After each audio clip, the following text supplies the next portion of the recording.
हिंदुस्तान के सभी प्यारे मित्रों को जय श्री राम, जय जगन्नाथ। हम अपना पाठ जारी रखते हैं। बालक सचमुच तभी तक बालक हैं जब तक उसके भीतर कुछ कर गुजरने का जज्बा पैदा नहीं हो जाता। जज्बा पैदा हो जाए तो याद रखो, आग सबके भीतर छिपी है, बस उसे जगाने की ज़रूरत है। आपके भीतर जब तक कुछ कर पाने का हौसला जागृत नहीं हो जाता, तब तक आप 55 के होकर भी बचपन में ही होते हैं। उम्र के सभी व्यक्ति का मूल्यांकन नहीं किया जा सकता। उसके कर्म, गुण, मानता, भीतरी विश्वास ही सबसे आगे बढ़ाते हैं, उसे आगे बढ़ाते हैं। आज के दौर में बालकों की वृद्धि इतनी प्रखर, तर्कयुक्त, वैज्ञानिक और इतनी विकासशील है कि पिछले 2500 वर्षों में जितना विकास हुआ होगा उससे 100 गुना ज़्यादा विकास वर्तमान पीढ़ी के पास है। आज 12 वर्ष का बच्चा भी आपको सलाह देने में समर्थ है। उसका मस्तिष्क कंप्यूटराइज्ड है। उसे तो जन्म से ही ऐसा वातावरण मिल जाता है कि आपने जो 14 वर्ष की आयु में जाना वह उसे 4 वर्ष की आयु में जान लेता है। समय बदल गया है। हम अपनी वर्तमान पीढ़ी पर गौरव कर सकते हैं कि वह बदले हुए ज़माने के साथ कदम मिलाकर चलने में सक्षम है।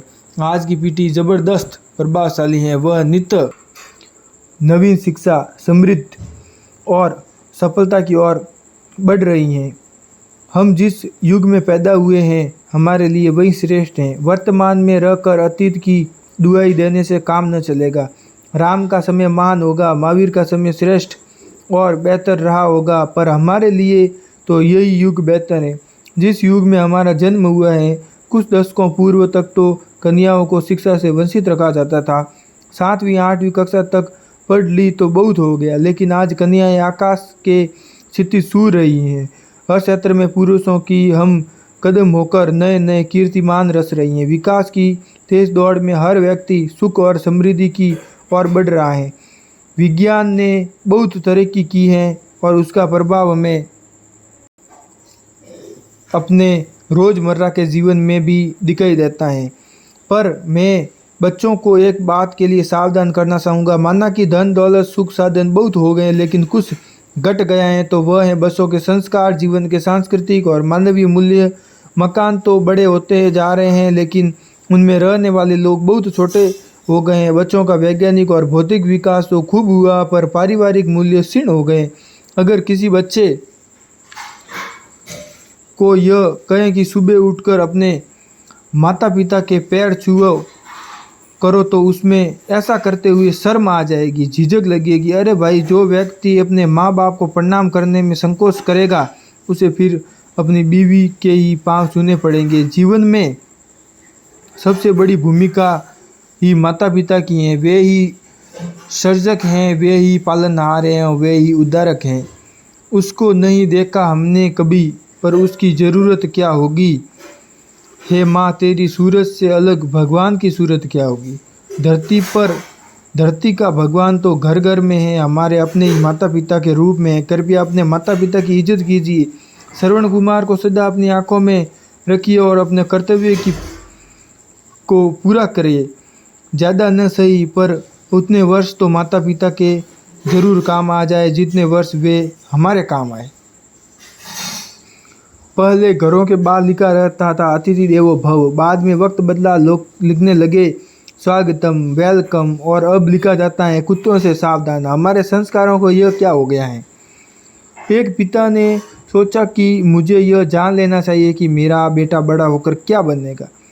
उसने सार साधन अपनाए। एक तरफ शराब की प्याली रखी, दूसरी तरफ कलम रखी, तीसरी और रामायण गीता रखी और चौथी और किसी अभिनेत्री का फोटो रखा। सारों चीज़ें एक पलंग पर रख दी और अपने पुत्र से कहा, जा बेटा, जो तुझे पसंद है वो तू ले आ। बेटा गया। उसने सारों चीज़ों को ध्यान से देखा, फिर सबसे पहले उसने प्याली उठाई और पी गया। पास में देखा कि अभिनेत्री का फोटो है, उसे उठाया और जेब में रख लिया।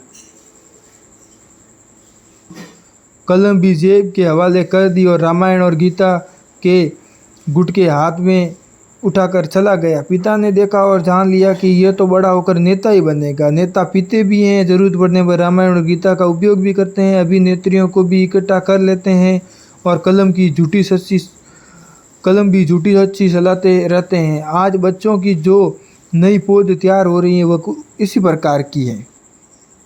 मैं इन तैयार होती हुई कौपलों को कुछ ऐसे कर्तव्यों और फर्ज निवेदन कर रहा हूँ जिससे वे अपने भावी जीवन सुधार सकें, संवार सकें। कुछ कर्तव्यों और फर्ज बड़ों से भी निवेदन करूँगा ताकि दोनों पीढ़ियाँ एक दूसरे की नज़दीक आ सकें। आज बच्चों और बुजुर्गों में जो वैचारिक व्यवहारिक दूरियां आ गई हैं उन्हें दूर करना पहली आवश्यकता है।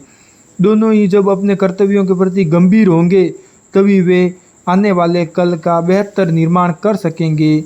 सबसे पहले बुजुर्गों को ही अपने कर्तव्य समझाने चाहिए। बुजुर्ग अतीत के उपसंहार हैं और बच्चे वर्तमान की भूमिका हैं। बुजुर्ग अपने अनुभवों से बच्चों के जीवन में रोशनी घोलें और बच्चे बुजुर्गों को घर का बरगद समझकर उनकी छाया में खुद को पल्लवित करें। निश्चय ही पंछी को उड़ना तो है ही, आज़ादी का जश्न तो मनाना है ही, पर आज़ादी की ओर वह अपने कदम बढ़ाने के पहले बुजुर्गों की छत्र छाया में इतने परिपक्व हो जाएं कि कठिनाइयों से जूझना सीख सके, मुश्किलों से हार न खा बैठे। यहाँ अलग अलग स्कूलों से आए हुए बच्चे भी बैठे हैं, अतः मैं बच्चों से भी कुछ बातें निवेदन करूँगा, पर पहले बुजुर्गों से। बुजुर्गों को मेरी नसीहत है कि वे अपने बच्चों को जितना परिपक्व कर सकते हैं अवश्य करें। बच्चों को घर का गमला न बनाए कि एक दिन पानी न मिले तो वह सूख जाए। बच्चों को ऐसा पहाड़ी पौधा बनाए कि वे खुद अपने बलबूते पर अपने आप को खुद खड़ा कर सके। आज अगर कोई बच्चा गलत निकल जाता है तो इसका मतलब कि बच्चों के प्रति पिता लापरवाह रहा। पापा ने बच्चे की पूरी ट्रेनिंग नहीं दी। केवल हो हल्ला करने से बच्चे नहीं सुधरते। बच्चों के साथ खुद को बच्चा बनना पड़ता है। बच्चों के गुरु ही नहीं मित्र बनकर भी उनकी कौपलों को, उनकी कलियों को पुष्पित करना होता है। जय श्री राम मित्रों, जय जगन्नाथ। कल का पाठ हम कल करेंगे। जय श्री राम।